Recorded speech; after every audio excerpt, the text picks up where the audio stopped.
ॐ सदाशिवसमारम्भाम् शङ्कराचार्यमध्यमाम् अस्मदाचार्यपर्यन्ताम् वन्दे गुरुपरम्पराम्। ओ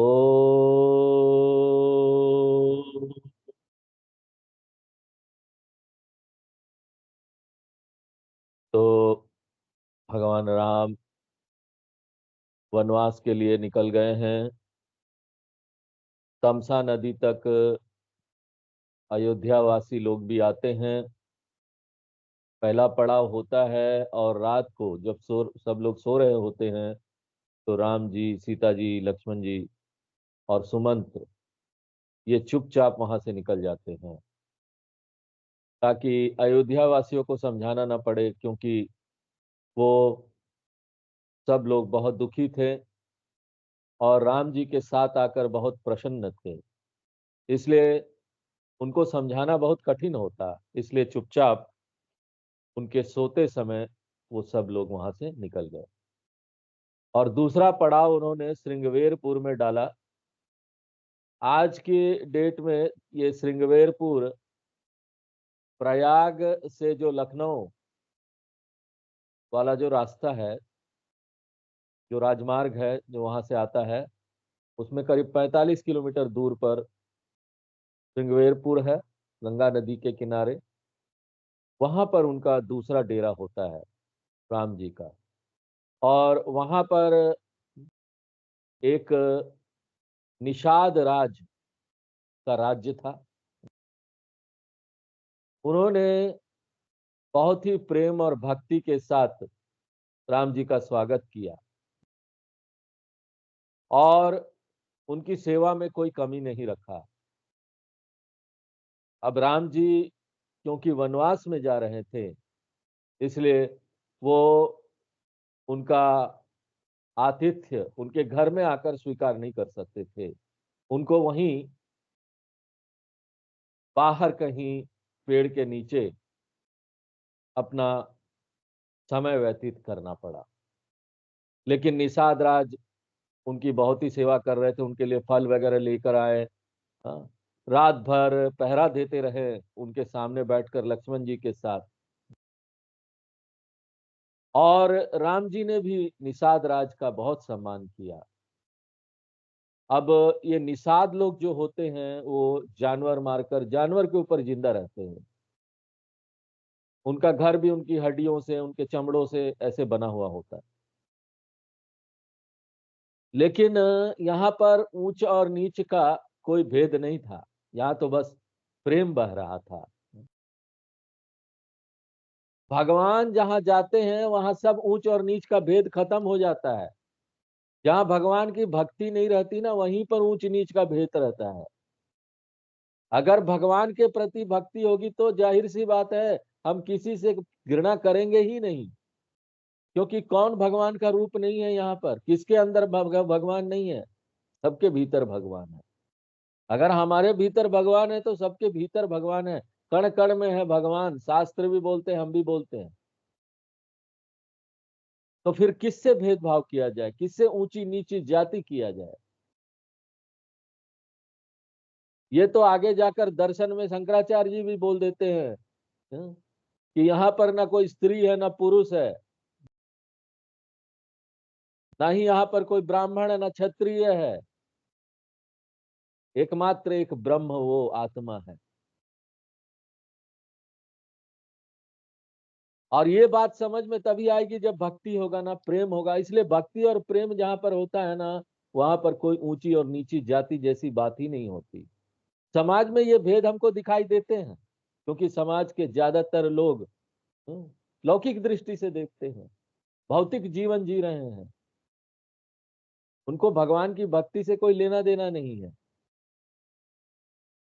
यहाँ पर शास्त्र बोलते हैं कि जो लोग भगवान की भक्ति नहीं करते, जो लोग अपने जीवन में भगवान को एक लक्ष्य लेकर नहीं करते चलते, जो लोग अपने पूरे जीवन में भगवान को सम्मिलित नहीं करते, धर्ममय जीवन नहीं जीते, वही लोग नीच है। अन्यथा जाति से कोई नीच नहीं होता।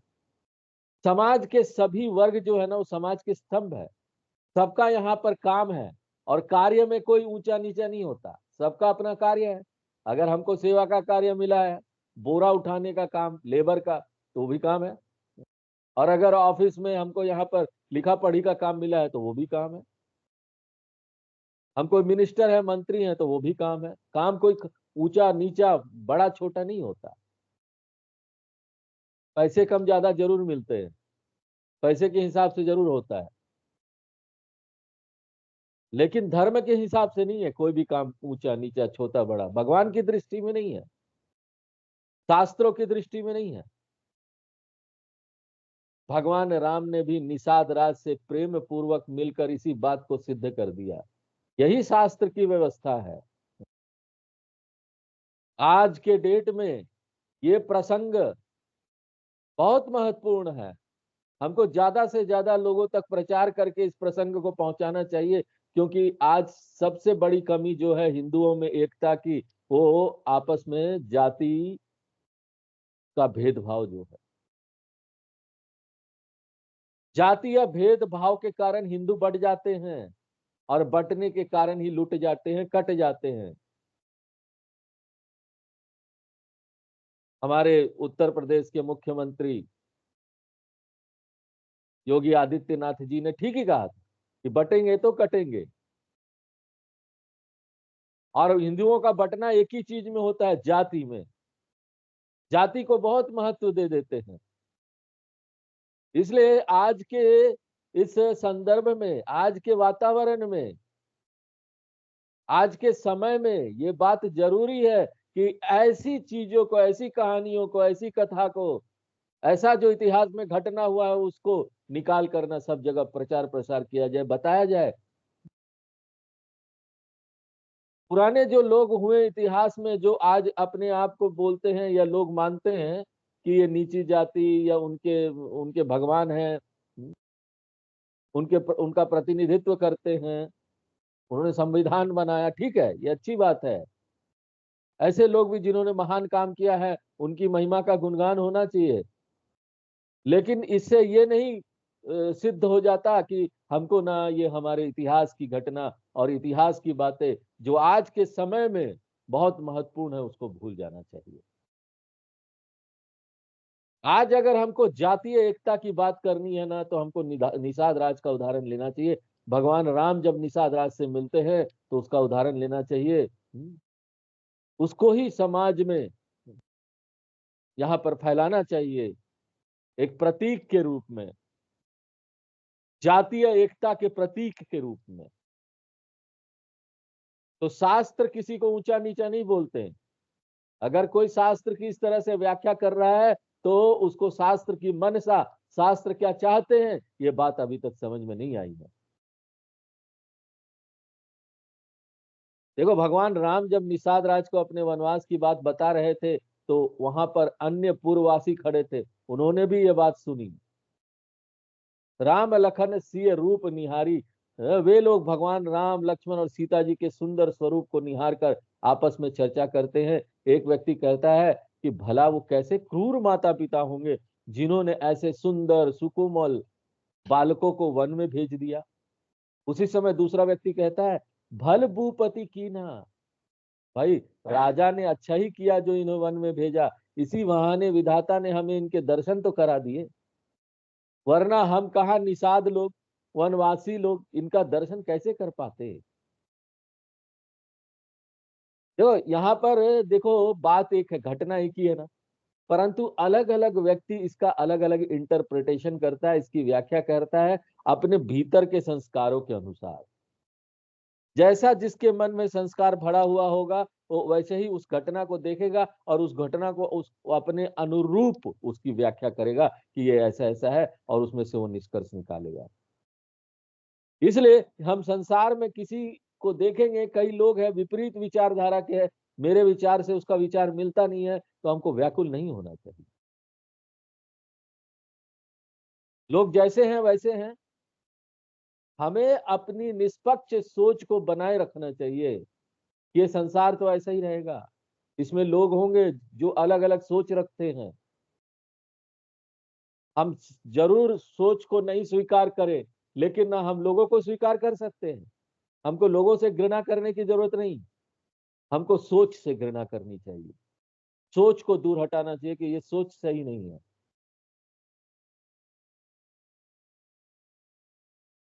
जब हमारे स्वामी दयानंद जी अमेरिका में, जब सभी धर्मों का सभा हो रहा था, सभी धर्म के लोग थे, तो उन्होंने सीधे सीधे वहां पर बोल दिया स्वामी दयानंद जी ने कि हम आपके विचारों को स्वीकार नहीं करते।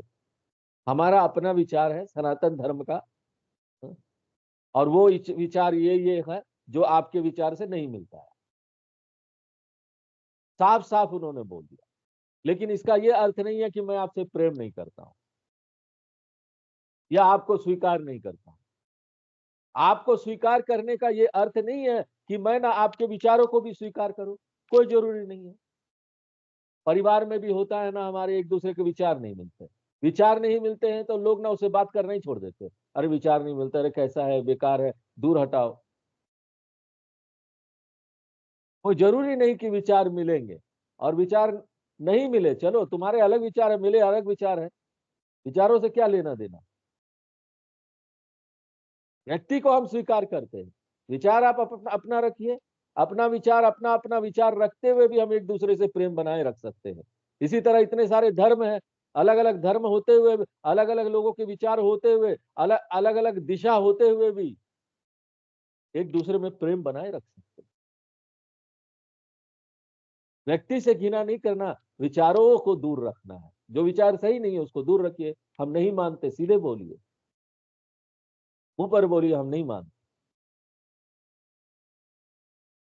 ऐसा नहीं कि सरमो सरमी मित्र है तो हम उसके विचार भी स्वीकार कर लेंगे, पता नहीं दूसरा धर्म का है क्या सोचेगा, चलो हाँ बोल देते। नहीं नहीं, आपका ये सोच ठीक नहीं, हम इसको नहीं स्वीकार करते, जाओ।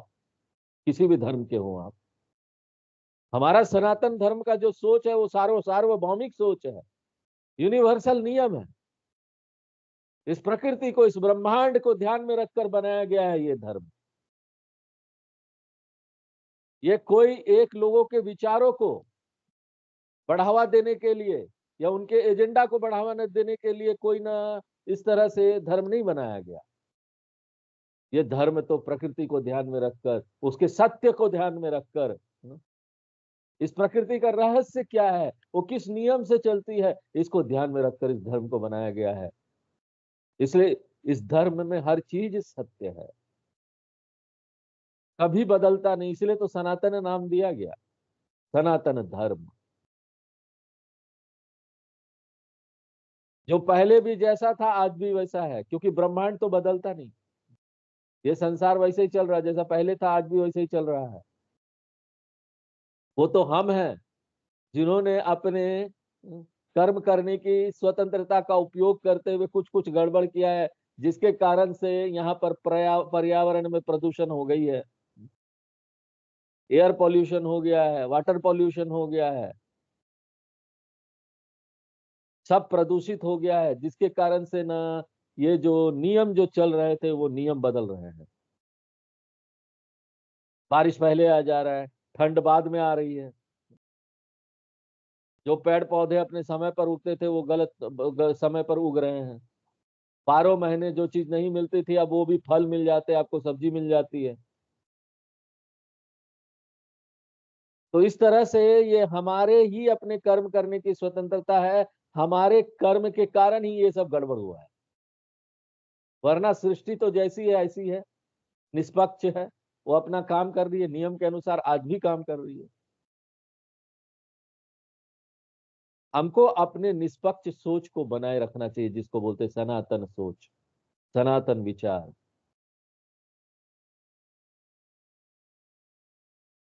तब निषाद पति उर अनुमाना। इसी बीच निषाद राज ने विचार किया कि भगवान गांव तो जाएंगे नहीं, तो यहाँ पर वन में उनके विश्राम के लिए सिंसुपा, शीशम के वृक्ष तले का स्थान अच्छा दिखाई दे रहा है। निषाद ने भगवान को भी वो स्थान दिखाया, तो भगवान ने भी समर्थन देते हुए कहा कि हाँ यह स्थान सब भांति सुहावा, हाँ, सब भांति सुहावा, सुहावा माने सुंदर है, हाँ, स्वीकार है, सब प्रकार से सुंदर है। शीशम के वृक्ष के नीचे भगवान विश्राम करते हैं। पुरजन करी जोहारु घर जाए, नगरवासी लोग भगवान को प्रणाम कर उनके घरों को वापस चले गए। और तब तक सूर्यास्त होता देख भगवान भी संध्या वंदनम को चले। देखो, भगवान राम तो परब्रह्म परमात्मा है, परंतु अन्य लोगों को मार्गदर्शन देने के लिए वे सभी क्रियाएं करते हैं, पूजा आदि सब कुछ करते हैं। भगवान है फिर भी करते हैं, संध्या वंदन भी करते हैं। वो क्यों करते हैं? ताकि ना वो समाज के लिए एक मार्गदर्शक बने, समाज के लिए वो एक उदाहरण बने कि समाज में हम जिस भी आश्रम में हैं, उस आश्रम का जो कर्तव्य है, जो नियम है, वो हमको करना चाहिए। लोग भी संध्या वंदनम करें, उनका अनुसरण करते हुए, इसलिए वो करते हैं। देखो, तो फिर वो श्रृंगेरपुर में शीशम के वृक्ष के नीचे विश्राम करते हैं। ये जो श्रृंगेरपुर है ना, उसमें आज शीशम के वृक्ष आज भी है, लोग जाते हैं देखने के लिए।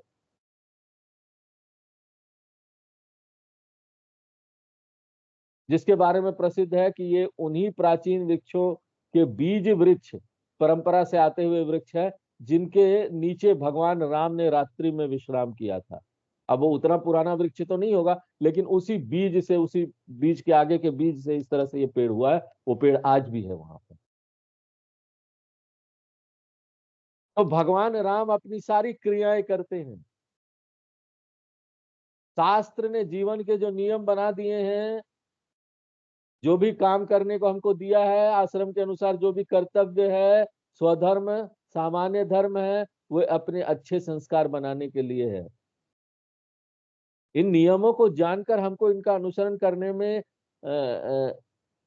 हमारा ही भलाई है, समाज का भी कल्याण है। सिर्फ हमारा भलाई नहीं है, समाज का भी इससे कल्याण होगा। अगर हम इस तरह से अनुसरण करेंगे, ऐसा अपना जीवन जिएंगे, तो हम समाज में एक अच्छे व्यक्ति बनकर उभरेंगे। समाज के लिए एक एसेट होंगे, लाइबिलिटी नहीं होंगे, समाज पर बोझ नहीं होंगे।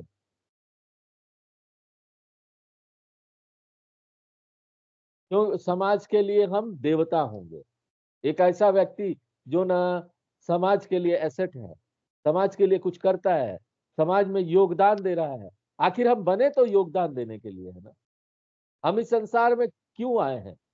ये शरीर हमको क्यों मिला है? उद्देश्य हमारा क्या है? योगदान दो, अपना कर्तव्य करो, सेवा करो, दो, देने के लिए बने हो। मिलेगा तो जरूर। अगर सब लोग देने वाला काम करेंगे, अपना अपना काम करेंगे, अपने कर्तव्य के अनुसार अपना काम करेंगे, देंगे, तो यहाँ पर ना सबको अपना हक मिल जाएगा। हक मांगने की जरूरत नहीं है। हमारा जो संस्कृति है ना, वो हक वाला संस्कृति नहीं है कि हमको हमारा राइट चाहिए। ये राइट वाली संस्कृति नहीं है। Human rights, gender rights, children rights, women rights, wife rights, husband rights, ये सब राइट वाला, ये हक वाला समाज नहीं है। ये तो समाज है कर्तव्य वाला, ड्यूटी बेस्ड है, कर्तव्य आधारित समाज है, संस्कृति है हमारा। हम तो सोच भी नहीं सकते राइट और हक की बातें, ये हमारा हक है। क्योंकि हमको बचपन से ऐसे संस्कार दिए जाते हैं सनातन धर्म में कि ना तुम सेवा करने के लिए बने हो, यहाँ पर सेवा दो। और जब सब लोग अपनी अपनी सेवा करेंगे तो दूसरों को सेवा मिल जाएगा ना। मैं आपकी सेवा करूंगा, आप मेरा सेवा करेंगे, मुझे तो मिल गया जो मिलना था। सब लोग सोचते हैं हम दूसरों के लिए करेंगे तो हमारे परिवार का क्या होगा, हमारा क्या होगा। लेकिन आप देखिए, ऐसे समाज की कल्पना कीजिए जहां सब ना अपना कर्तव्य कर रहे हैं। अगर ऐसा समाज होगा ना, वहां पर कोई भी गरीब नहीं रहेगा, कोई प्रताड़ित नहीं रहेगा, किसी को कोई परेशानी नहीं होगी, एक सुंदर समाज होगा। राम राज इसी को बोलते हैं। भगवान राम के राज्य में ऐसा ही था। सब दूसरों के बारे में सोचते थे, इसलिए तो एक राजा के लिए पूरा का पूरा अयोध्या उनके पीछे पीछे चल पड़ा, सब कुछ छोड़कर। एक राजा के लिए कौन ऐसा करता है बताइए? पूरी उनकी प्रजा सब कुछ छोड़कर उनके पीछे चल गई कि हम भी चलेंगे 14 वर्ष का वनवास, हम भी लेंगे वनवास। ऐसा कौन करता है?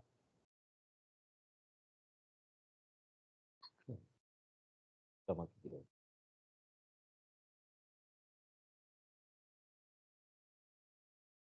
तो इस प्रकार से भगवान राम सारे अपने कर्तव्य और संस्कार करते हैं, नियम का अनुसरण करते हैं, धर्म मार्ग में चलते हैं, ताकि ना उनको देखकर यहाँ पर जितने संसार के लोग हैं वो भी ना ऐसा ही करें। और यही करना सही है। सही क्या है, गलत क्या है, यहाँ पर समझ में आता ना हमको। एक तो है कि सही और गलत का चुनाव हम अपने विवेक शक्ति से कर सकते हैं। दूसरा, शास्त्र, हमारे जो भगवान लोग यहाँ अवतार लेकर आते हैं, जो हमारे आचार्य लोग हैं, वो अपना जीवन जीकर भी हमको सिखाते हैं कि शास्त्र क्या बोल रहे हैं।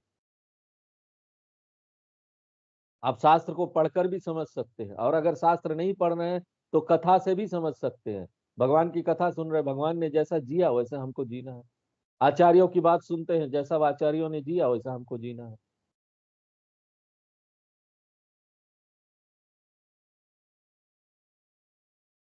गुह संवारी साथरी डसाई।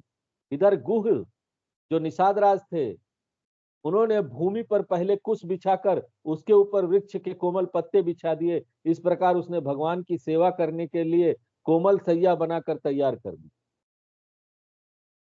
उसके बाद उसमें पवित्र फल मूल इत्यादि जो मीठे थे उन्हें इकट्ठा कर कर साफ कर कर वहां रखा, और साथ ही बड़े बड़े पत्तों के दोने बनाकर उसमें पानी भरकर वहां रख दिया। भगवान जब संध्या वंदनम करके आए तो उन्होंने सीता जी, लक्ष्मण जी और सुमंत्र जी सहित वे कंद मूल फल खाए जो निषाद राज ने वहां कर लाकर रखे थे। देखो भगवान ने कैसे स्वीकार किया। नीच जाति ऊंच जाति छुआछूत हम छुएंगे नहीं। ये सब सनातन धर्म को बदनाम करने के लिए बनाए गए। कुछ तो लोगों से गलती भी हुई, ऐसा नहीं कि इतिहास में ये हुआ नहीं, छुआछूत हुआ, सब कुछ हुआ, लेकिन शास्त्र ये नहीं बोलते थे। सनातन धर्म का जो मूल है, जो मार्गदर्शन है, वो ये नहीं था कि हम नीची जाति का छुआ हुआ नहीं खाएंगे। यहाँ पर तो निषाद राज ने भगवान के लिए सब लाकर रख दिया, और भगवान क्या, जितने लोग थे वहां पर, सीता जी, लक्ष्मण जी, सुमंत्र, सभी लोगों ने उसके खाए, उसको खाए। शयन कीन रघुवंश मणि। खा पीकर हाथ मुंह धोकर भगवान राम लेट गए तो लक्ष्मण जी उनके पांव दबाने लगे। पैर दबाते दबाते लक्ष्मण जी ने देखा कि ऐसा लगता है भगवान सो गए। अब सोते हुए किसी का पैर दबाओ तो डिस्टरबेंस होगा, इसलिए लक्ष्मण जी ने पैर दबाना बंद कर दिया और वहां से उठकर आ गए। देखो कितना सेवा भाव है। पैर दबाते रहे जब तक कि लक्ष्मण जी सो नहीं गए हैं। आजकल अपने घर में बड़े बूढ़े होते हैं, छोटे बच्चों को बोल दो जरा सा पाँव में दर्द हो रहा है दबा दो, तो वो लोग दबाएंगे, 5-10 मिनट होगा कि नहीं, बोलेंगे हो गया, हो गया।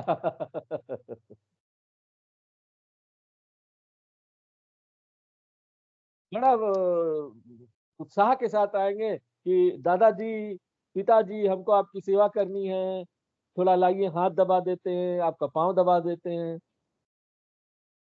5-10 मिनट हुआ कि नहीं, हो गया, हो गया। लेकिन यहाँ देखिए लक्ष्मण जी कैसी सेवा करते हैं भगवान राम की। पाँव दबाते रहते जब तक वो सो नहीं जाते हैं, और वो खुद ही देखते हैं कि सो गए, डिस्टर्ब ना हो, इसलिए पाँव दबाना बंद कर दिया। और फिर बड़े कोमल शब्दों में सुमंत्र जी से भी कहा कि आप भी जाकर सो जाइए। लक्ष्मण जी ने बोला सुमंत्र जी को कि आप भी जाकर सो जाइए, भगवान भी सो गए। लेकिन लक्ष्मण जी सोए सोए नहीं। कछुक दूरी साजी बान सरासन।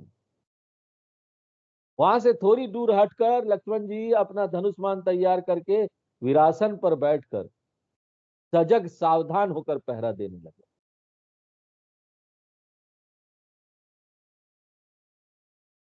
निषाद राज गुही ने भी विचार किया कि हमें भी रात्रि में जंगली जानवर इत्यादि से भगवान की सुरक्षा का इंतजाम करना चाहिए। इसलिए उसने पाहरु प्रतीति विश्वास पात्र पहरेदार बुलाए और बड़े प्रेम से उन्हें जगह जगह चारों ओर नियुक्त कर दिया।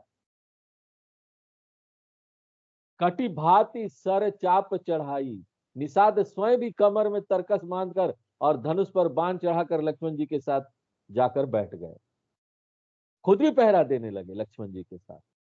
अब देखिए कितना प्रेम था, कितना भक्ति था निषाद राज का भगवान राम के प्रति।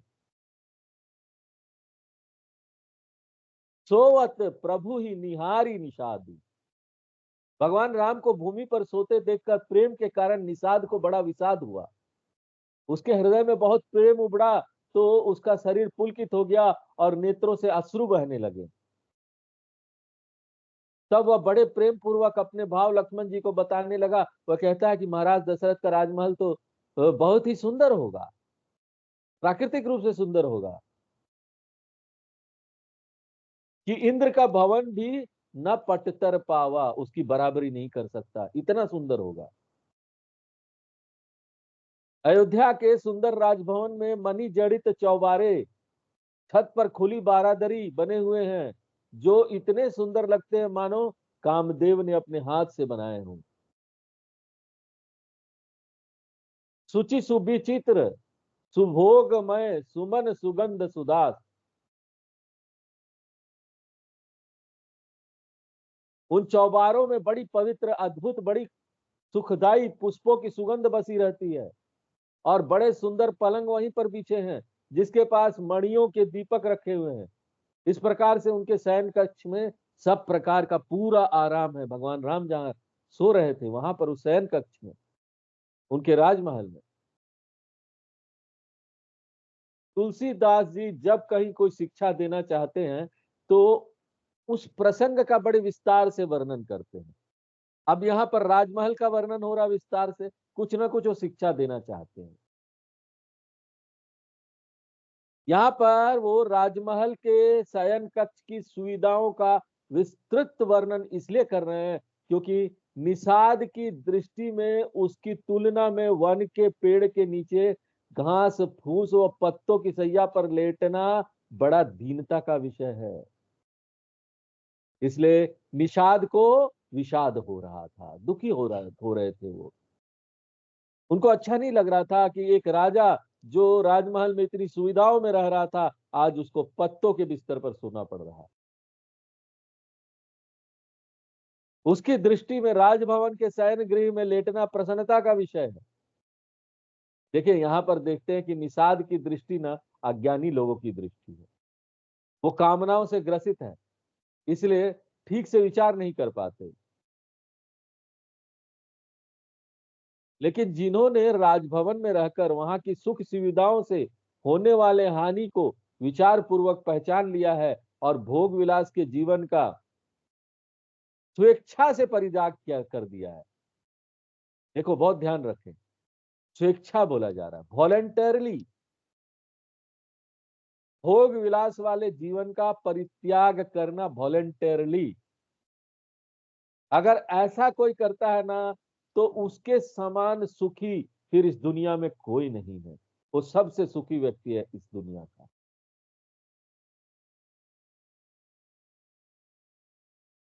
यहाँ पर संसार में ऐसे बहुत भौतिकवादी लोग हैं जो चारवाक के भोगवादी मत को मानते हैं, उनकी संख्या बहुत अधिक है। परंतु वेदांत सिद्धांत के अनुसार इन विषय भोगों के बीच में रहकर नाना प्रकार के कष्टों दुखों से बचने का एकमात्र उपाय क्या है? वैराग्य। वैराग्य से ही सब कुछ होगा। अगर वैराग्य नहीं है ना, हम कभी भी ना भगवान की तरफ नहीं मुड़ पाएंगे।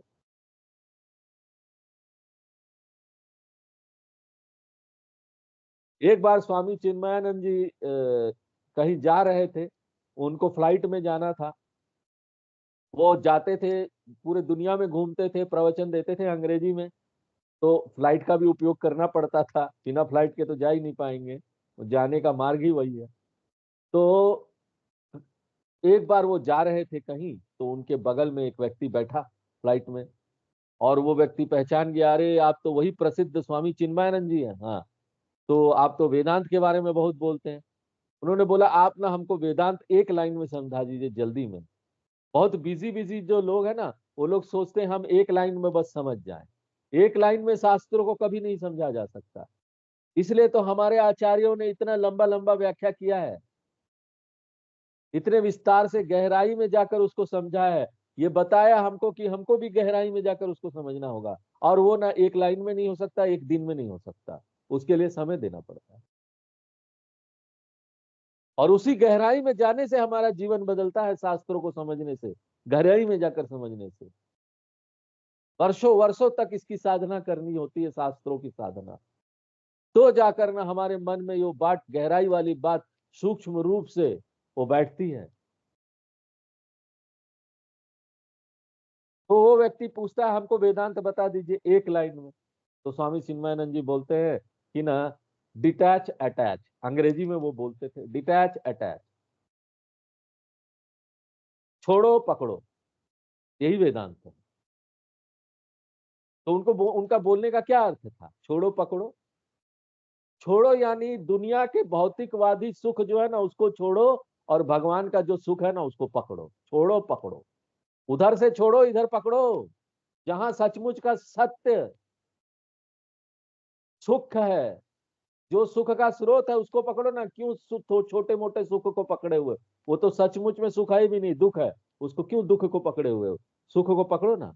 जहां सचमुच में सुख है, जहां प्रतीत होता है वहां क्यों पकड़े हुए? जहां सचमुच में वहां पकड़ो। डिटैच अटैच, इसको बोलते वैराग्य। सत्य समझ लेना ही वैराग्य है। ये नहीं कि जबरदस्ती किसी चीज में मन लगा हुआ है, हमको तो यही संसार में मन लगता है, भोगों में मन लगता है, विषयों में मन लगता है, जबरदस्ती छोड़ना पड़ेगा, भगवान का नाम लेना पड़ेगा। हाँ? तो ऐसा नहीं चलेगा। ऐसा मन भगवान का नाम ले भी नहीं सकता है, और वो आध्यात्म मार्ग में आगे बढ़ भी नहीं सकता है। हमको समझना चाहिए कि ना सुख वहां नहीं है, सुख इधर है। और जब सचमुच में समझ जाए कि सुख किधर है, सुख का स्रोत किधर है, और वहां पर अपना मन लगाना शुरू कर दे, तो इसको बोलते हैं वैराग्य। वैराग्य तो प्राकृतिक है, वो सत्य है। अभी जो हम दुनिया में मन लगाए बैठे हैं, इतने विषयों में मन लगाए बैठे हैं, भौतिकवादी चीजों में मन लगाए बैठे हैं, ये असत्य में मन लगाए बैठे हैं, प्रतीति में मन लगाए बैठे हैं, ये क्या है? ये अप्राकृतिक है, अननेचुरल है।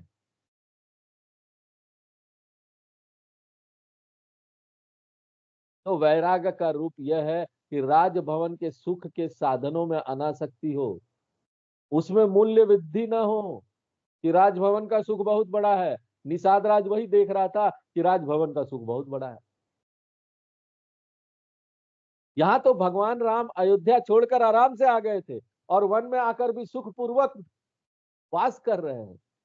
उनको कोई दुख नहीं है, भगवान राम को कोई दुख नहीं था राजमहल छोड़ने का।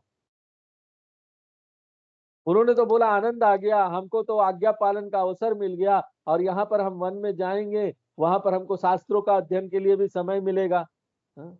कई लोग एकांत से बड़ी डरते हैं, वो ना शहर में रहना चाहते, लोगों के भीड़ में रहना चाहते, उनको एकांत बड़ा खाता है, एकांत में नहीं रह सकते। ऐसे लोग शास्त्रों का अध्ययन नहीं कर सकते।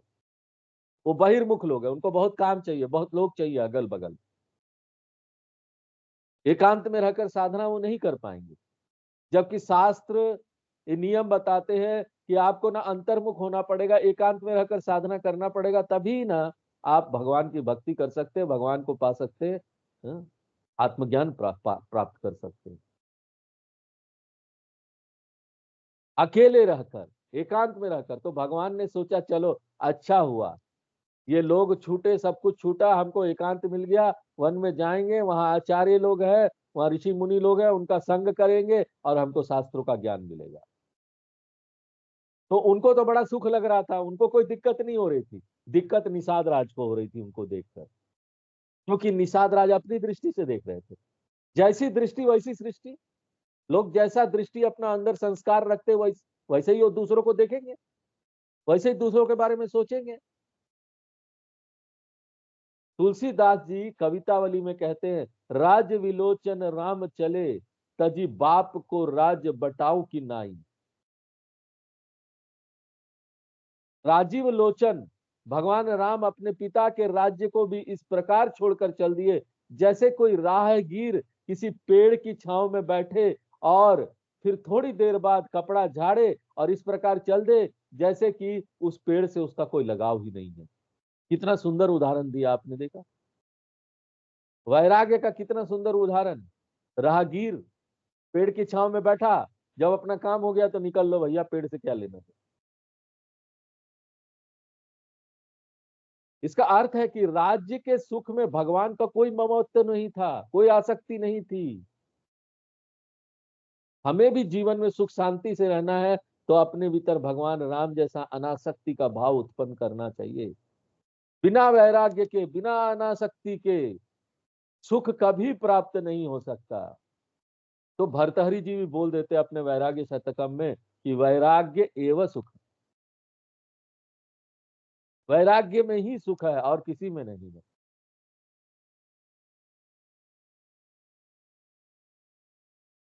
तो निषाद राज अयोध्या के राजभवन की महिमा का वर्णन करता चला जा रहा था। वह कहता है कि उस भवन में ओढ़ने बिछाने के अनेक वस्त्र, बहुत सुंदर तकिए, गद्दे आदि है, दूध के फेने के समान साफ चमकते हुए कोमल बिछौने हैं। भगवान राम जी और सीता जी ऐसे बिस्तरों पर शयन करते थे, तब कामदेव और रति की शोभा भी इनके सामने फीकी पड़ जाती थी। ते सिय रामू साथ री सोए, ऐसे भगवान राम और सीता जी आज थके हुए उस किसलय की साथरी पर बिना ओढ़ने बिछाने के वस्त्रों के सोए हुए हैं। ओढ़ने के लिए भी चादर नहीं है, घास के वस्त्र पर सोए हुए हैं। यह दृश्य जा ही न जोए, मुझसे तो ये देखा नहीं जा रहा। निषाद कहता है कि भगवान अयोध्या में थे तो वहां पर माता पिता, परिवार के लोग, पूर्ववासी, मित्रगण और अच्छे स्वभाव के दास दासिया, सभी लोग भगवान की देखभाल अपने प्राणों की तरह उनको देख रखते थे, देखते थे। आज देखो वही भगवान श्री राम जी भूमि पर पड़े सो रहे हैं। और सीता जी को देखो तो इनके पिता जनक जी है, जिनका प्रभाव दुनिया जानती है। ये विवाह के बाद अयोध्या आई तो इसके ससुर इंद्र के मित्र महाराज दशरथ है और इनके पति स्वयं भगवान श्री रामचंद्र जी है। वही सीता जी भी आज जमीन पर पड़ी सो रही है। भला बताओ, विधि बाम न के ही, विधाता किसको वाम नहीं होता। यानी कि सभी को यहाँ पर सुख दुख मिलते रहते हैं, जितना भी बड़ा व्यक्ति हो जाए, हाँ? सुख दुख मिलेंगे, लेकिन सुख दुख क्या मिलेंगे, सुख दुख तो अपनी दृष्टि पर है। जो व्यक्ति देख रहा है कि राम जी को दुख हो रहा है, राम जी को तो दुख हो ही नहीं रहा। निषाद राज देख रहा है अपनी दृष्टि से कि उनको दुख हो रहा है और वो सहानुभूति कर रहा है। ऐसे ही लोग ना जो सन्यास लेते हैं, सन्यासियों को देखकर सहान, लौकिक लोग जो है, भौतिक जो गृहस्थ आश्रम में है, वो लोग ना उनको देखकर सहानुभूति जताते हैं। जो गृहस्थ आश्रम में रहते हुए भी भौतिक नहीं है, भगवान के भक्त है, उनको तो पता है ये सन्यासी लोग भी भगवान के भक्त है, भगवान के प्रति समर्पित है, इसलिए उन्होंने सन्यास लिया। ये तो बहुत बड़ी बात है, बहुत अच्छी बात है। लेकिन ऐसे लोग ज्यादातर कम है। ज्यादातर ऐसे लोग हैं जो ना भौतिकवादिता में डूबे हुए हैं, भगवान की तरफ नहीं मुड़े हुए हैं। तो वो लोग जब सन्यासियों को देखते, गेरुआ वस्त्र में, कुछ नहीं है, ना बैंक बैलेंस है, ना परिवार है, अकेले जी रहे हैं, दूसरों की सेवा कर रहे हैं, तो उनसे बड़ा सहानुभूति जताते, बेचारे देखो कुछ नहीं कर पाए तो सन्यास ले लिया। बड़े दुखी हो गए होंगे अपने परिवार से तो सन्यास ले लिया जाकर, पति पत्नी से दुखी हो गए होंगे तो सन्यास ले लिया जाकर, दुखी होकर सन्यास ले लिया, बेचारे कुछ मिला नहीं, परिवार का प्रेम नहीं मिला या पैसे नहीं मिलेंगे, नौकरी नहीं मिला होगा, चलो सन्यास ले ले, कुछ खाने पीने को तो मिल जाएगा। गेरुआ वस्त्र में आजकल खाने पीने की कमी नहीं है, खाना पीना तो मिल ही जाता है। भगवान का नाम लो, गेरुआ वस्त्र पहनकर तो खाना पीना आपको मिल जाएगा, उसकी चिंता नहीं करनी। तो वो लोग सहानुभूति दिखाते, ये उनकी दृष्टि है। लेकिन सचमुच में जो सन्यासी लोग हैं, जो गेरुआ वस्त्र पहने, जो भगवान की भक्ति कर रहे हैं, गेरुआ वस्त्र में नहीं है, यहाँ पर गृहस्थ में है, चाहे सफेद वस्त्र में हो, उन लोगों से भी वो सहानुभूति करते हैं कि ये लोग देखो दुनिया का विषय छोड़कर ये देखो भगवान की भक्ति कर रहे हैं। ये गृहस्थ लोग हैं, ये सन्यासी लोग हैं, ये तो और भी सहानुभूति करने लायक हैं, और भी खराब परिस्थिति में, इनका तो ना परिवार है, ना बैंक बैलेंस है, ना कुछ है। लेकिन उल्टा क्या होता है, जो भगवान के भक्त लोग हैं, जो सन्यासी लोग हैं, वो लोग ना ऐसे जो भौतिकवादी लोग हैं उनको देखकर सहानुभूति करते हैं, बेचारे गलत चीजों को पकड़े हुए हैं, असत्य को पकड़े हुए हैं, दुख प्राप्त कर रहे हैं, भगवान की भक्ति नहीं कर रहे हैं, पता नहीं किस प्रकार से अपना जीवन जी रहे हैं, और इनका क्या हश्र होने वाला है, वो तो शास्त्रों में बताया ही गया है। जो भगवान की भक्ति नहीं करते हैं, भागवत में बताया गया कि उनका क्या आगे हाल होने वाला है। हाँ? जो अधर्म में जीवन जीते हैं, भोग विलास में जीवन जीते हैं, उनका हाल धुंधुकारी जैसा होगा। और जो लोग भगवान की भक्ति करते हैं वो गोकर्ण जैसे होंगे।